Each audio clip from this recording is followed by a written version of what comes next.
Okay.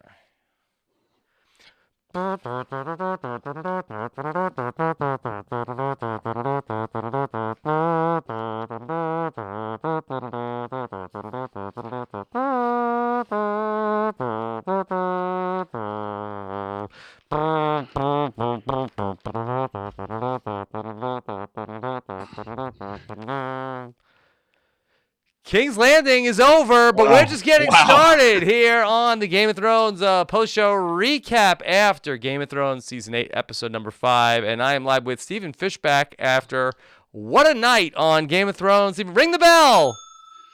Seeing you is like seeing a white pure horse in the middle of a field of destruction to guide me through this chaos, Rob. I'm bereft. I'm confused. Chaos. Yeah. Okay. It's I don't know what to say. It's what a crazy night. So much happened. So many huge momentous events in the show. Obviously, the second to last episode, the death of many of the biggest characters, the destruction of one of the central cities. Yeah, that's what I got. That's all I got. Stephen, I didn't think we were going to get it. I didn't think that Danny was gonna flip, and I have to say, I think this is going to be the thing that we're going to talk about for years to come. Danny's turn to the dark side. Yeah. And I know it's been a season that's been rushed, and for the most part, I've defended season number 8 of Game of Thrones. But do you feel like that, as someone who studies literature and the Paraphrase podcast, was there enough that you saw to justify Daenerys's flip to go fully to the dark side, fully Mad Queen? That had there been was this earned? No. And that was my biggest. I love so much about tonight's episode, and I'm really excited to talk about so many of the incredible moments, the gorgeous scenes, like the dramatic, Arya's traumatic run through the streets. But I do think the central problem that this episode had was it was just way too sudden. They have been sort of hinting at this. Yeah. And then it was I want to read this. Speaking of the Paraphrase podcast, I want to read this tweet from Jeff Vandermeer, who was my first guest and is an incredible author. This GOT in tone was more like the grittier Take No Prison earlier seasons, technically superb, but with the huge blaring flaming turd of a question mark across the sky. Why in the blazes would the Dragon Queen do any of that? Didn't believe it for a second or the run up to it. And I kind of feel like that, where like, yes, they've been hinting at this Mad Queen thing, but like there have been like a few kind of intense moments from Danny, and they really needed more time to sort of set up this lunacy. Now, I do think I've seen some people on Twitter who bought it, who felt like, well, she just snapped. That's how craziness happens. But, the Mad King was like torturing and burning his own lords. He wasn't destroying the entire city. I mean, it's like, that is like beyond madness, where, Danny has always been a relatively logistical thinker. She's always been very focused on, right, like trying to govern Marine. She is just like destroying this central image that she's coveted for the whole series. Right. And my big question is why? I don't understand. Had this happened at the end of the last episode, where we started tonight's episode, where Right. Danny is riding Drogon and just that coming off of what just happened to Missandei, she walks off. So get this, she walks away, retreats to Dragonstone, and then mounts this return to ultimately do this at the point that the Lannister soldiers had already surrendered. That's just, the timing seems so odd for her. And I can understand if she wanted to like make a bit of a demonstration, but what does she want to rule? Why did all of King's Landing need to be burned to the ground? I understand if she wanted to just, okay, let me just destroy the actual, the Red Keep because Cersei is there. Why spend so much time burning the town folk of King's Landing?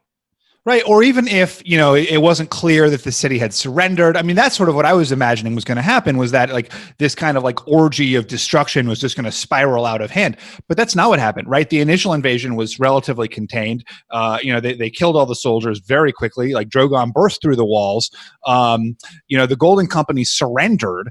And there's this tense moment. Cersei's looking at the bell. Danny's looking at the bell. Cersei, the bell rings. Danny's won. The city has surrendered.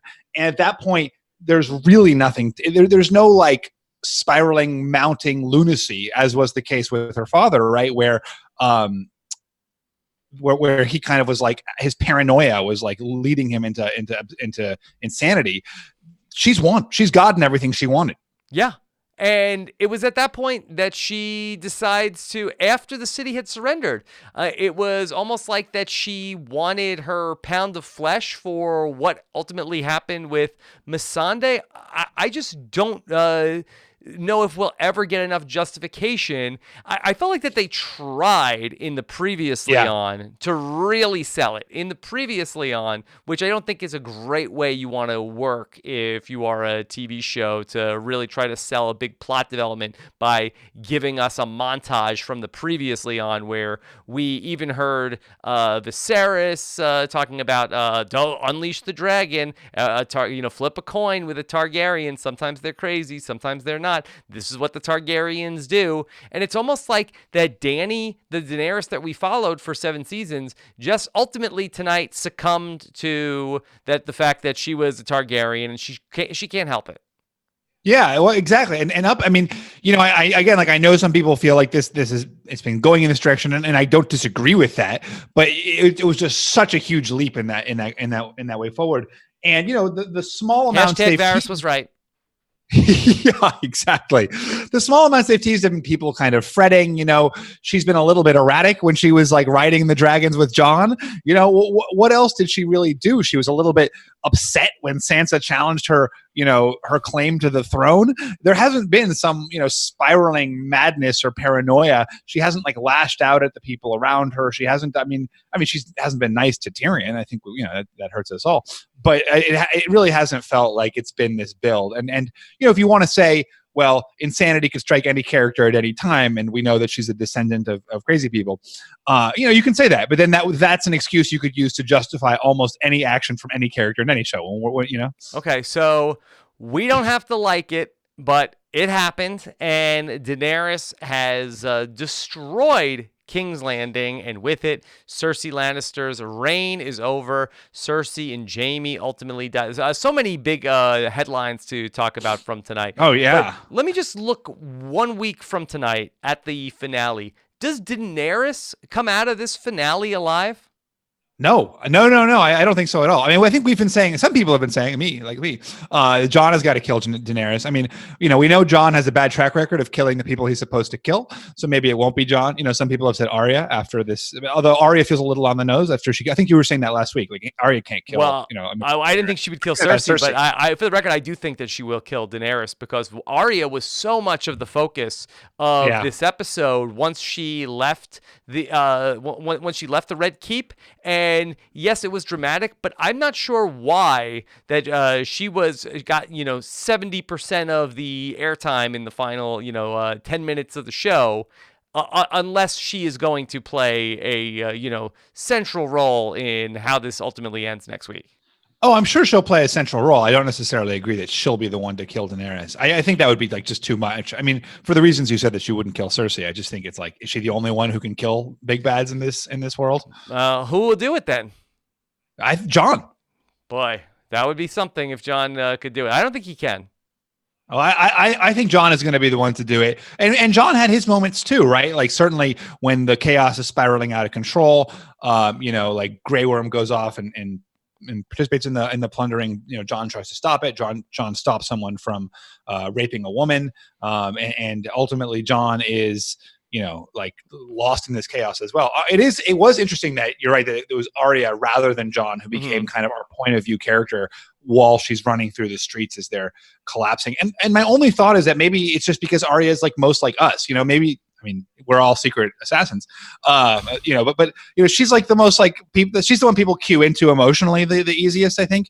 And so maybe like that's, she's our sort of like emotional way into this scene of falling buildings and real chaos and horrible things happening. I don't know. What do you think? I don't know. I just think that ultimately Arya riding off from this episode, I think that sets up that she's going to have, some great significance in the finale of the show. And I wonder if maybe her taking out Daenerys could be, her last big kill. Well, I liked that moment with the Hound and her, where the Hound kind of says to her, "Don't be like me." Don't. So she's like, Arya's off. It seems like on her final quest to kill like the last name on her list, and she and the Hound are together, and then the Hound sort of like pushes her away and says, Mm-hmm. don't come because do you want to end up like me? I can't see her being then going on and being having some big kill after that moment. But I think that tonight was ultimately building like what the emotional impact of what Daenerys did was on Arya. And I think that if Arya is the one to take down Daenerys, she's the one that's been the most personally affected by all of this because she was there. She met Nora, the town folk who she had a name. Did you just make that up? I think it was. I had the closed captioning on, so I believe her name was Nora. And well, I missed so much by not having the always closed have the captions on. Arya, I think, was the most in terms of like what we saw, the most personally affected of any of our principal characters by what was happening with the dragon fire raining down. And I wonder if that's going to give her the motivation to be the person to kill Daenerys. I just think it'll be such a weird character moment, now that she my hope for Arya is that her character arc is like a turn towards humanity. Now she's like come to the precipice with this like attempt to kill Cersei, and then she like goes back to being like a good person essentially, and does not have to be the one to kill Daenerys. Okay, well that's all. That'll all be speculation, and we'll get to our feedback show coming up with Josh Wigler midweek. Get your feedback questions in got@postshowrecaps.com. We have to talk about Cersei is dead, Jaime is dead, presumably, but I think that with certainty, right? Yeah, I mean, I think we didn't like see their bodies, but that's we'll because see like a golden hand like rise from the under a pile of rocks next week. Yeah, I think that's the end of Cersei and Jaime, and I have to say, I thought it was fantastic. I really thought it was like a great moment for the show. What did you think, Rob? I thought that felt about right for Jaime and Cersei to ultimately die together. It does. I do feel like really invalidate what we had last week with Jaime and Brienne, which everybody really liked, and there was some confusion about why was Jaime going back to King's Landing. Was he going to go there to go kill Cersei, which a lot of people thought? Nope, that's what I thought. He just wanted to go there and be with Cersei, and it kind of gets happy-ish ending, with Cersei, at least a poetic, and that is, what Cersei likes, ending for them to die together. No, Jaime does not kill Cersei, unless you say that him leading her into the dungeons that were collapsing is ultimately how he killed her, but they die together. So what does that make of the Valancourt prophecy? It was never right? part of the show, so it was not said on the show, and something that I'm sure the books will play out radically different, and so you'll have to wait for that. Oh yeah, I'll be waiting for a while. I'll tell you what I did not care for about the Jaime storyline was why the heck did we need Euron Greyjoy coming back one more time? That he couldn't he just have been, just burned alive by the dragon fire? No, he of all the gin joints in King's Landing, he had to wash up on the same beach that Jaime was coming on and have a fight to the death. Ultimately, he does not kill Jaime. Jaime kills him. Why? Why did Jaime have to kill Euron? It was so stupid. It really did seem like in movies when you get to the end of the movie and they're like, and those two characters are left, so they'll fight. Like, what do we do about those guys? Yeah. It made no sense how they ran into each other. It was total happenstance, right? Jaime was like taking the back door to get into King's Landing because they closed the front door, and Euron happens to be there, like you said, in all the world. And Euron is like, let's fight. There was there was nothing more to it than that. Yeah. And then Euron is like, dies with a smile on his face because he's the guy who killed Jaime Lannister. Never seemed like a particularly motivating factor for Euron Greyjoy until this point, The whole thing was just really weird. And then it's like Euron Greyjoy seems to have mortally wounded Jaime, and then it's just like hanging out. And I know. Just like sitting there watching. and Yeah. like lets Jaime, who like sort of get to another sword. It seems like that Euron really just let him get there. Not the greatest choreographed fight that we've had on Game of Thrones. Yeah, it did seem that they're like, well, we got to get rid of this character somehow. Like, who can kill him? Jaime, he has to take the back door, and then Euron's there. It was like they really had to like somehow figure out a way to like have this fight happen. Yeah, not satisfying, but yeah, I don't know how Euron could have died. You know, it's like, I guess, Yeah, maybe Yara. Drogon. Yeah, Yara. Yeah, I thought Yara might be sort of like the Deus Ex Machina this week with the Iron Fleet fighting the other Greyjoy fleet, but we didn't need to get involved with that. Varys, we also lost tonight in the opening minutes of the show, and we saw Varys writing a letter. Who do you suppose that Varys was writing a letter to? Yeah, I think Robin Aaron. Get him involved. Get sweet Robin in on it. Do you think that he got his letter off? It seemed like he was writing it in the afternoon, and then it was nighttime. He looked like he was still writing the letter. I got the sense that he was writing lots of letters. You know, he was trying to like get this information out there, like spread it far and wide, as whoever did with like, you know, the information shades about of Ned Stark when he found out about Joffrey being the child of incest. Yeah, that's what I was thinking of. I think he was sort of trying to publicize it throughout the realm. Ultimately, that is not what undoes him. However, what undoes him is him going like literally down to the beach, right in front of the castle walls. All of the people on the beach can see him. Everyone sitting in the castle can see him, and he tries to recruit Jon to the cause of betraying Daenerys. And I have got to say, I hated this moment. It was so out of character for Varys, you know. And I think this is once again testament to how this show does not know how to handle these very subtle, manipulative political characters. We saw it last season with Littlefinger, and how Littlefinger just, you know, had his plot totally fell apart. You know, once you had a super smart, devious guy there just getting completely screwed over. And here again, like Varys' actions here make no sense. It was like a hasty end to a fantastic character, and I really disliked it. I know. I can't believe that Varys is gone, and this was his ultimate undoing. Did you buy it? Did you like it? Like, how did you feel about it, Rob? I was hoping that he would sort of get off with a warning, or that he would at least have had a death that meant something. I'm not sure, other than him saying, hey, I hope I was wrong. I don't know if there is going to be any meaning to Varys' death.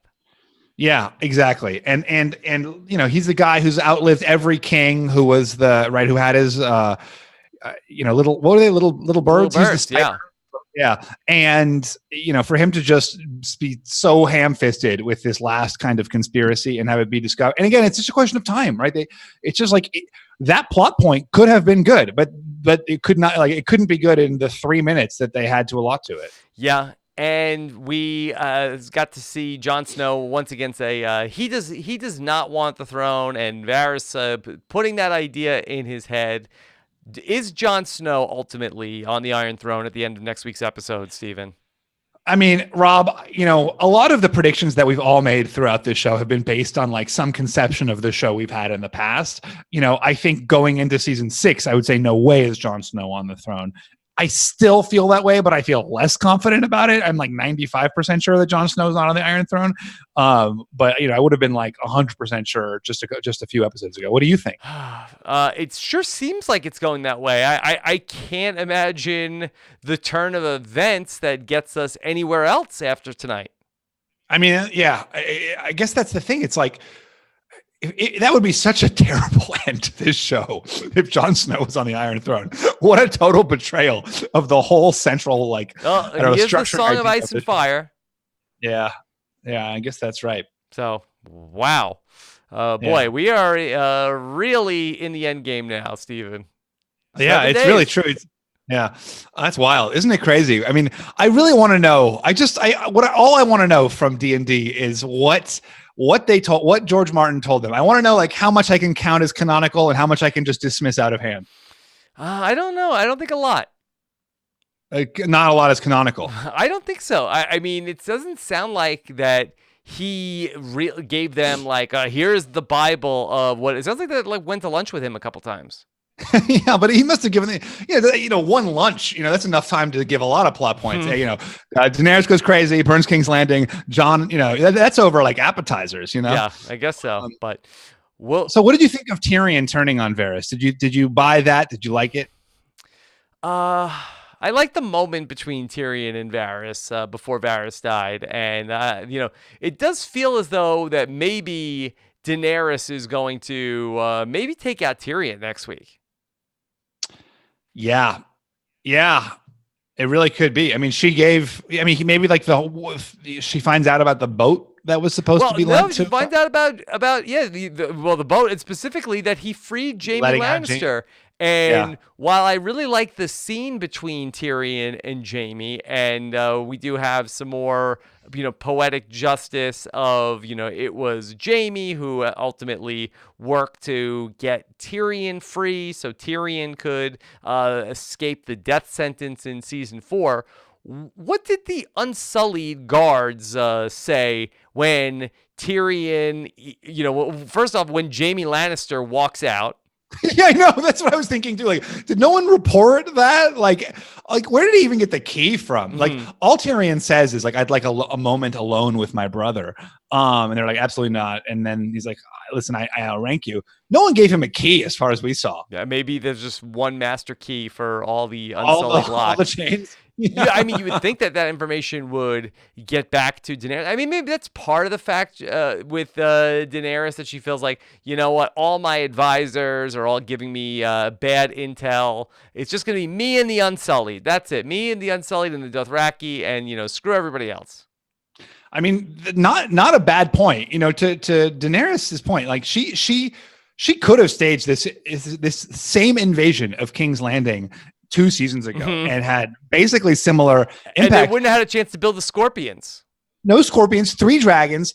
And it really would have been, I mean, Tyrion's whole point the entire time was that there's no way to take King's Landing without tremendous loss of life. We saw tonight there is actually an easy way to take King's Landing without tremendous loss of life. They did it until obviously they then decided to destroy King's Landing. If we really rewrite these last 2 seasons of, when we get to season 7, episode 1, instead of all these clever plans, to quote Lady Olenna, that Tyrion came up with, Dany rides for King's Landing, completely just the Golden Company doesn't have a chance to be there. It's Lannister armies. There's nobody, people are not all like holed up in the Red Keep. Yeah.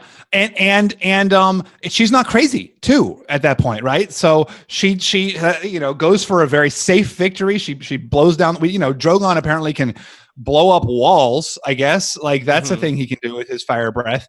And so he does that. And they take the city and it's a happy ending for everybody. Yeah.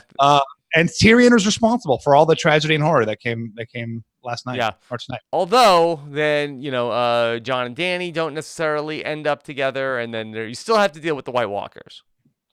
Right, but they can do that with a united force, of all the 7 kingdoms, because Cersei's been eliminated in a relatively peaceful skirmish at the gates of. I guess so. We got the Cleganebowl tonight, Stephen. I can't believe that on any other night the Cleganebowl would be our top story. We got the Cleganebowl. What did you think about how it ultimately played out? I had mixed feelings. Obviously, I was delighted that it happened. I thought a lot of the lead up to it was great. I loved Gregor grabbing Qyburn by the head and just I thought actually Qyburn's death was one of my favorites. Just totally cast, just smacked especially aside after last by week. Yeah. And and then it's a crazy sword fight. We get to see Gregor in all of his zombified glory, which is really nasty. I thought that that scene where the Hound says to Gregor, just that it's you. That's who you've always been. Was a great one. And he keeps stabbing him with swords. No, don't really do anything. And eventually they just he gets his eyes gouged out. Or the Hound gets his eyes gouged out, and then he just basically pushes Gregor into the fire below, and they die together.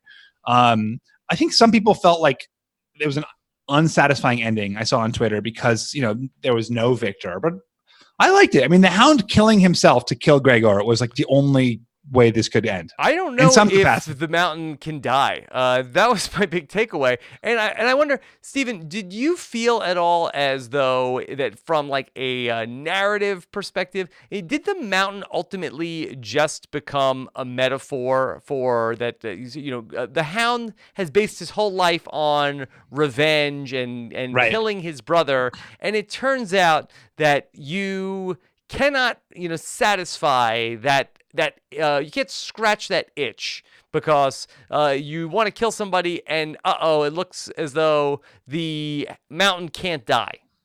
Yeah, the only way to kill, that bloodlust is to destroy yourself, and I think that's exactly right. And I think we had that with sort of the mountain pushing Arya away and telling her to go back and not become like him. He knew that he was not coming back from that. He knew that the only way forward was going to be his own death. Because if the dagger through the eye and the brain did not kill the mountain, I don't know if the fall is going to.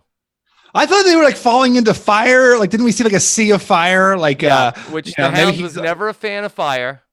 Right, but maybe it like burns the mountain alive or dead. I guess it just incinerates him. That was my takeaway. Is the mountain got incinerated, but the mountain being the only person who survives and ending up on the Iron Throne would be a pretty compelling ending to this show. It would be wild. Yeah, and not any less unimaginable than if I told you like in season 3. Oh no, Daenerys is gonna get to King's Landing and destroy it. Yeah. Yeah, I mean, it was what an insane turn of events. So, did you like the Cleganebowl? Were you happy with it? Yeah, it was fine. I mean, I don't know what ultimately, I was like, hey, this is happening. This is great. But there's just so much else going on that it was, Yeah, it was kind of overshadowed. I totally agree. Yeah. But wild to get to see it. Steven, is it possible that Daenerys ultimately, the breaker of chains, she wants to break the wheel? Did in Daenerys' mind, did King's Landing have to go because she wants to break the wheel and start again? Yeah, that conversation, I really need to rewatch it because I was particularly unsatisfied with that conversation between Daenerys and Tyrion, where he basically made that point of like, you're the person who frees the slaves, and like her counter arguments were not very compelling. They were like, no, the slaves rose up and like cast off their chains, but. I don't remember. I feel like she really had a major assist in the casting off of the chains there.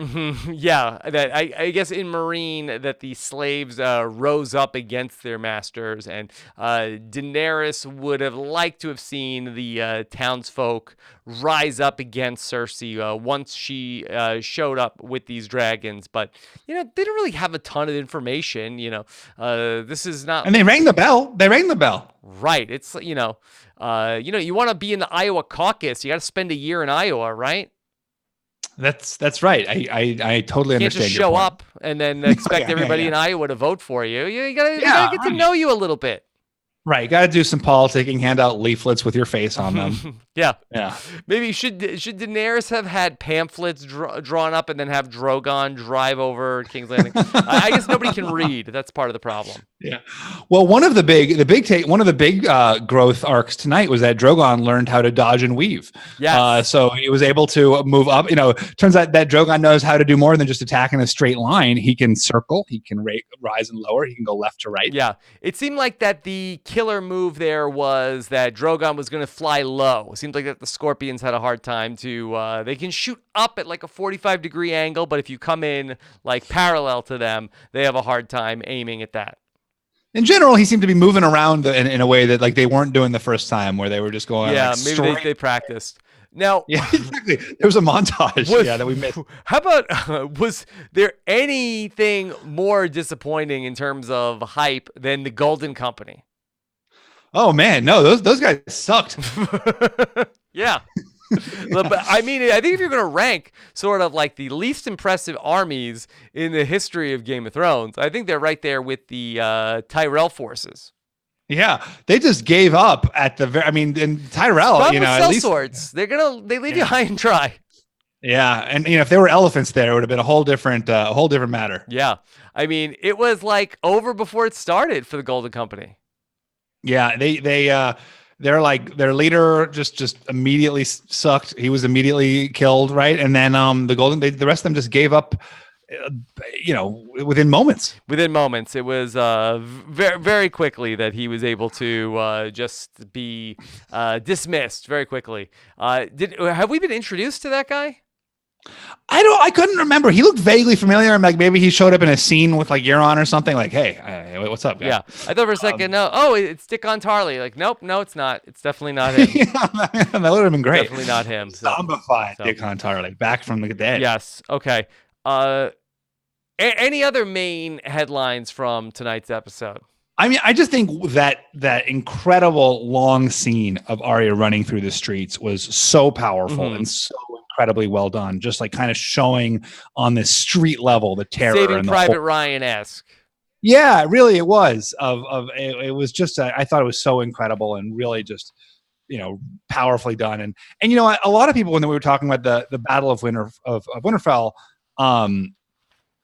people were defending that, a couple episodes ago, how like dark and smoky it was. It was like, well, you're not supposed to see it because battle is confusing and smoky. And like, I actually felt like they accomplished that with this battle, where like the chaos and the dirt and the terror of it. Like, I felt like the jerkiness like was really communicated. I felt like this kind of nailed that effect in a way that I didn't feel with the previous. Yeah, I thought battle. it was similar to Jon in the Battle of the Bastards, where he's mostly just like being like pushed around and like bodies are piling up on top of him. He's just trying to get out of the wreckage. I just think that the big question coming out of this episode is why Arya as the POV character for all that. Yeah, and I really just think it's like, I mean, I hear you. Like, maybe this is like her motivating thing to take out Dany. You convinced me last week that she's not going to be like the one, the one superhero who slays everybody. And so I like, my only rationale for that is that she's like the most, she's also just like so physically small, this character, and to see her like running through the streets, like the dirt and the blood on her face is just like emotional. Whereas with like Jon, if he's doing it, he just looks like rugged and, hero-ish. With Arya, it's just like, our hearts all go out to Arya so much. I mean, I don't doubt that she's going to have a huge role next week. And I'm sure what she sees here is going to be a major motivating factor in her, demanding that Jon kind of assume his rights as king. But I just can't. Look, at this point, anything goes at this point, but I just can't imagine that she's going to be the one who kills Daenerys. Steven, can Daenerys be redeemed? I mean, it would be hard in an episode, but this show does a lot in an episode. I don't think so. I mean, she could get like a big moment, like as Jon is like killing her, it'd be like the clouds clear from her eyes, and she's like, "Oops, I'm so sorry, my bad." Could happen. Yeah. But I don't. What do you think, Rob? Could Jon and Daenerys ride off into the sunset together with announcement that Daenerys is having Jon's baby? Well, that's what I was going to say. You think that she's pregnant? What's your take on how this is going to unravel? Well, I think that maybe that's why Jon won't be able to do it. Maybe that's why we need Arya to be the person to ultimately take out Daenerys. Right, because he's in love and it's his kid. Yeah. So then Jon will have really accomplished almost nothing throughout the show. I don't know. I really think Jon has to be the one to kill her, but I could be wrong. And if she is pregnant, I do think that if Jon finds out about it, that there's no way that he would not marry her, because that he would not want to have his child be a bastard. He knows about that life. Yeah. What's the Targaryen bastard name? Dragon. Is that right? I'm guessing. That's pretty cool, though. It's probably based on it. Maybe we'll find out. From there. Okay, Steven, what a night. I can't believe we're here. I know it's been. I mean, we've seen how Cersei die. Like, that's wild. And Jaime and together. I just want to go back. I really love that moment. Just the two of them like holding each other. I thought that was great. And like her crazy terror, not crazy in an insane sense, but like her intense terror at that moment was just like so human. And that actress is just amazing. And brings Lena Headey. Do you think that? Did you think for a second that they were going to get out when Cersei started talking about how that she wants her baby to live? Yeah, I did. Did you? I thought for a second. I'm trying to think about this, but boy, that baby plot line really went nowhere. Yeah, with like the wine drinking and like, oh, last week she didn't drink wine, but this week she did drink wine. Like, ooh, something's up with that. Nope, nothing was up. And especially when we had Euron and Jaime having their confrontation, that you would think that the paternity topic would come up a little bit there. I thought when Tyrion started talking about like, I know you're having a baby in front of Euron, and he didn't put two and two together. Wait, how did this guy know? I thought I just found out, and nope, no payoff. Yeah. Well, but in a way, like, look, with like the wine thing and like the subtle hints for that, like I didn't like that, but I did like that there was no like great reckoning for Cersei. You know, I do think that one of the things that Game of Thrones does well is kill its main characters very suddenly and in a way that's not particularly, resonant. And so I thought that for them to just, be running scared, trying to escape and die as the castle collapses is very apt. Like there was no great face off for them. And then also it is also sort of, it is a beautiful image, or not a beautiful image, but a powerful image. Like, this castle that has been their entire identity is like building up their power structure, in King's Landing literally collapsing on top of them. Mm-hmm.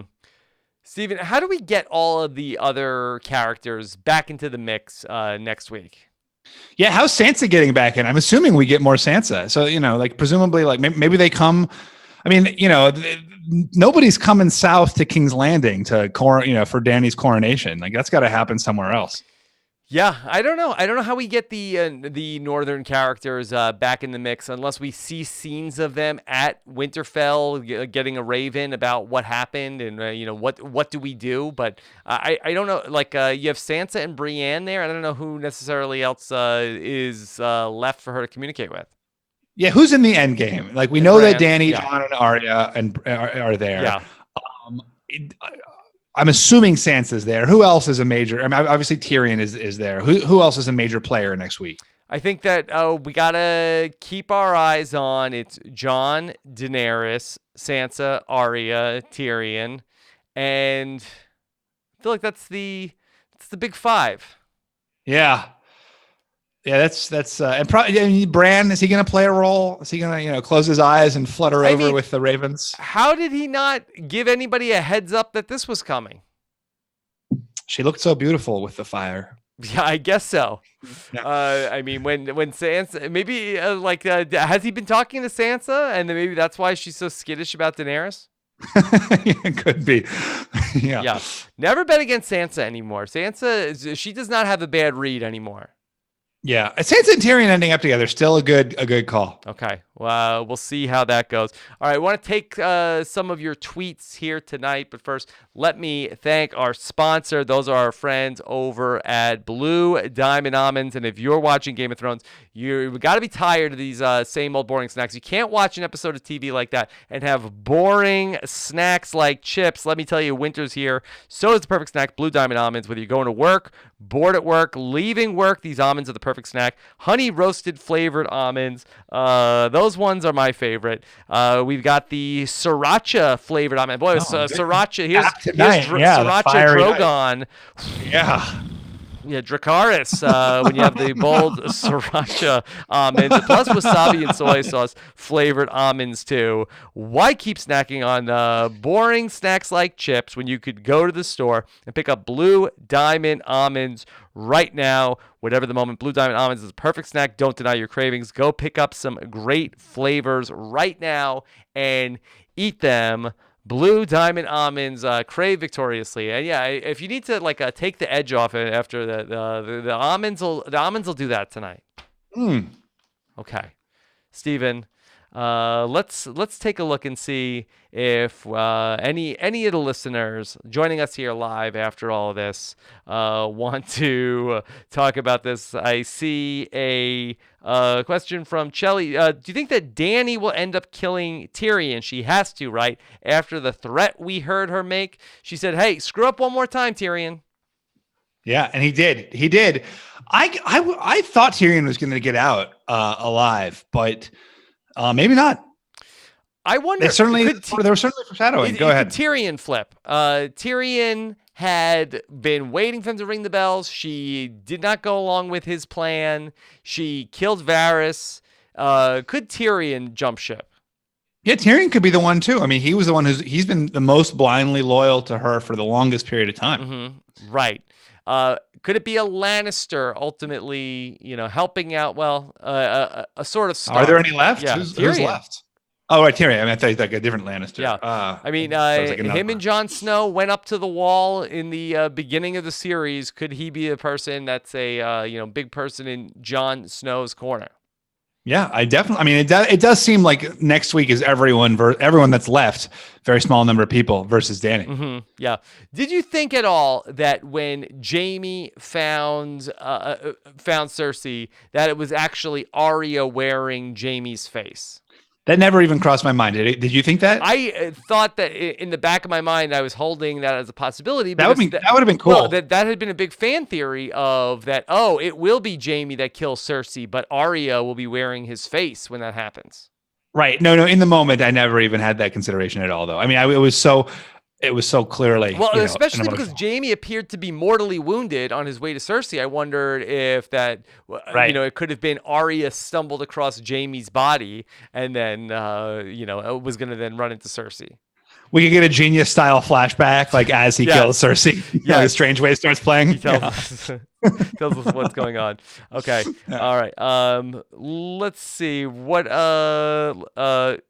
Bradley says Drogon has to die next week, right? You can't break the wheel if one person still has all the military power. Maybe that's Arya's kill. Could Arya kill Drogon? That's interesting. Drogon does have to die. Nymeria is going to jump out and kill Drogon. That would be so cool. Like Nymeria's wolf pack, like actually like just Ghost maybe joins in just for a moment. Yeah, the Torments. Yeah, they come down. Yeah, exactly. Yeah, I guess Drogon does have to die, right? Yeah, I think so. Yeah, you're right. So that's like a good kill for another character. Jon and Daenerys fly off on Drogon like the Grease ending. Yeah. That's another great end for this show. I mean, why not? Yeah. Why not? Let's see. Elizabeth on Twitter says, I met a lady at a party and she named her daughter Khaleesi in 2012. Maybe they should have waited to see how things ended. Yeah, I knew someone who changed her name to Khaleesi, and really, yeah. Oops. But I feel like people will, if you're going to name your kid after a character in Game of Thrones, like you're going to own their, like, was she crazy? Don't mess with her. What do you think that Daenerys, if we looked at her public approval rating, what do you think is the Daenerys approval rating at this hour? I mean, low in King's Landing. I will guarantee you that. What about on Earth? I think that's a good question. Do you think like people are really anti-Daenerys generally? Like, cause yeah. Well, I think that coming into tonight, I think she probably had approval ratings somewhere hovering around like 70-80%. But I don't think she's completely flatlined. I think she's still got her core like 38% that are still gonna not leave her. I mean, she's been one of the few central protagonists of the show. She's got her core 30%. Yes, she could burn a guy alive in the middle of King's Landing, and they're not gonna turn on her. So I think that there are still gonna be Daenerys backers out there. Yeah, that's for sure. I think so. Okay, let's see. Rose of Texas, thoughts on whether or not those elephants would have been a game changer. Yeah, elephants going through the streets would have changed everything. Would have the only challenge, of course, would have been Drogon, which really did seem to be the decisive force issue throughout. It really came down to Drogon, right? That's sort of like everything else was almost irrelevant. I mean, yes, like the ground forces were able to sort of sweep up the Golden Company after Drogon had destroyed the wall behind them. But it really seemed to come down to Drogon. Mm-hmm. Yeah. And I wonder if that we're saying that Rhaegal actually was just too stupid. He did not have a human rider, and that's why he got killed. That Dany is able to pilot Drogon and is able to avoid the scorpions, but a dragon without a human pilot is, I guess that maybe the human has like their head on a swivel. They can sort of see what's coming up. Head on a swivel. Yeah, that's a good point.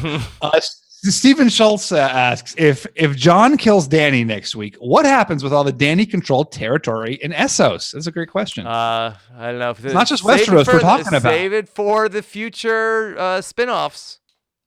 No, what's his name? Takes control of it. Dario. Game of Thrones : Essos. Yeah, looking forward to that. Yeah, that will keep with the spin-offs. Okay. All right. Shelby says, do you think that the white horse was Bran bringing Arya back to the north? That's from Shelby. No. No, I don't think so. Okay. All right. Steven, any other thoughts about where we're at right now? No, I mean, what an episode. Like I have to say I was bummed at the beginning. I really didn't like the Varys death. I really didn't like how quickly it went from Dany's ambivalence to just her total madness.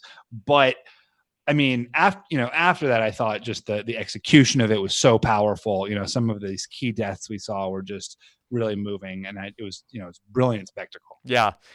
How is Daenerys going to be next week, Steven? Is she going to be like, oh my God, what have I done? Or is she going to be like, hey, anybody catch that last week? Yeah, exactly. That's a good one. I mean, that's a good question because it sure seemed that her dad was really far gone. I don't know. I guess we'll find out. Do you think that somebody on her council will make that comparison? Like, what's weird?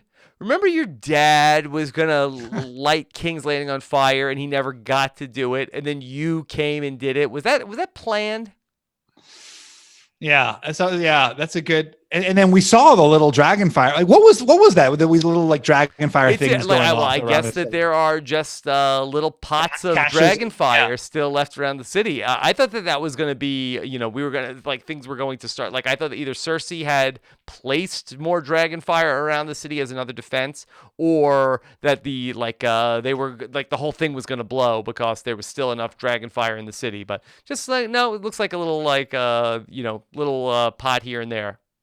Like a potpourri of dragon fire. Yeah. But presumably that was because of her her father, right? Who put it there. And so presumably this is that my thought was this is the legacy of her father, right? That's this is the visual representation. And then going back to Dany's vision from the House of the Undying, where she walked through the Red Keep and ultimately the Iron Throne, where the roof had been blown off and covered in snow. But alas, it is not snow, of course, we know, because the Night King is dead and there's no more winter. It is ash.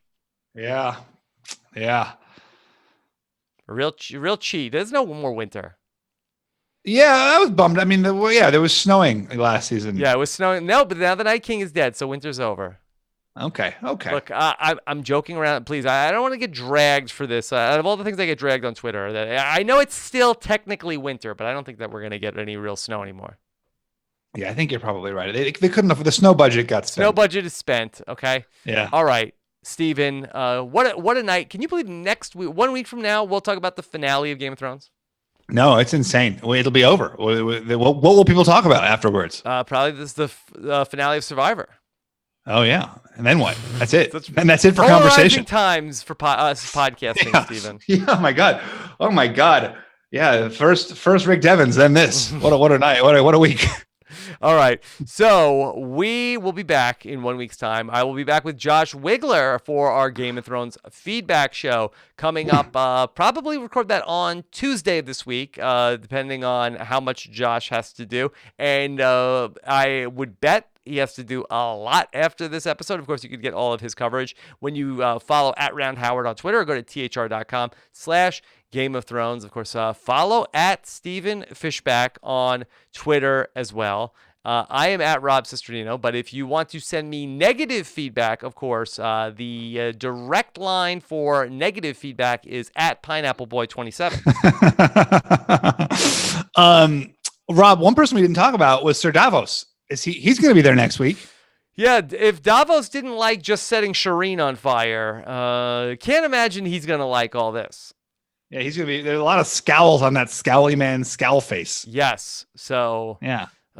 Boy, John pulled back the Northmen. I feel like the guys from the North hey, why did we do this again? Yeah. Why did we come down here for this? Right. Yeah, they're a long way from home. It was just to see all that. I know we're riding high off beating the Night King, but boy, This is. Can we go home now? Yeah. Okay. All right. We're going to go home now. Thank you guys so much for listening, and we'll be back live for the finale next Sunday night. Take care, everybody. Have a good one. Bye. Bye.